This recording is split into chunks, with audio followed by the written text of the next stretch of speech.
హల్లెలూయా. ఈ దినమునకు ఏర్పాటు చేయబడిన బైబిల్ పాఠంగా నిర్గమకాండము 34వ అధ్యాయము 1 నుంచి 9 వరకు దేవుని వాక్యం విందుము. ఈ దినమునకు ఏర్పాటు చేయబడిన బైబిల్ పాఠంగా నిర్గమకాండము 34వ అధ్యాయము 1 నుంచి 9 వరకు దేవుని వాక్యం విందుము. మరియు యెహోవా మోషేతో మొదటి పలకల వంటి మరి 2 రాతి పలకలను చెక్కుము. నీవు పగులగొట్టిన మొదటి పలకల మీదున్న వాక్యములను నేను ఈ పలక మీద వ్రాసేదను. ఉదయమునకు నీవు సిద్ధపడి ఉదయము సీనాయి కొండ ఎక్కి అక్కడ నీ శిఖరము మీద నీ సన్నిధి నిలిచి ఉండవలెను. ఏ నరుడును నీతో ఈ కొండకు రాకుండా ఏ నరుడును ఈ కొండ మీద ఎక్కడైనాను కనబడకూడదు. ఈ కొండ ఎదుట గొర్రెలైనను ఎద్దులైనను మేయకూడదని సెలవిచ్చెను.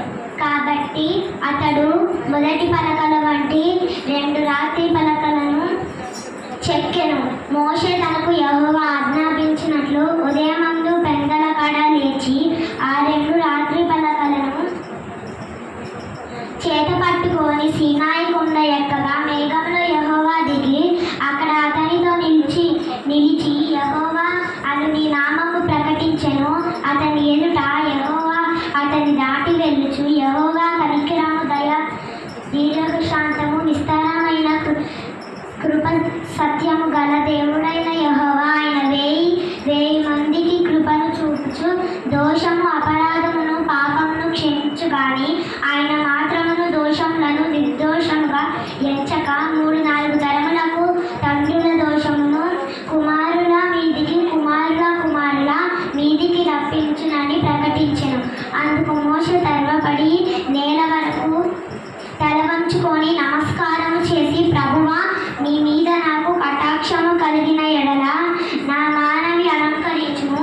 దయచేసి నా ప్రభు మధ్య నుండి మాతో కూడా రావలెను.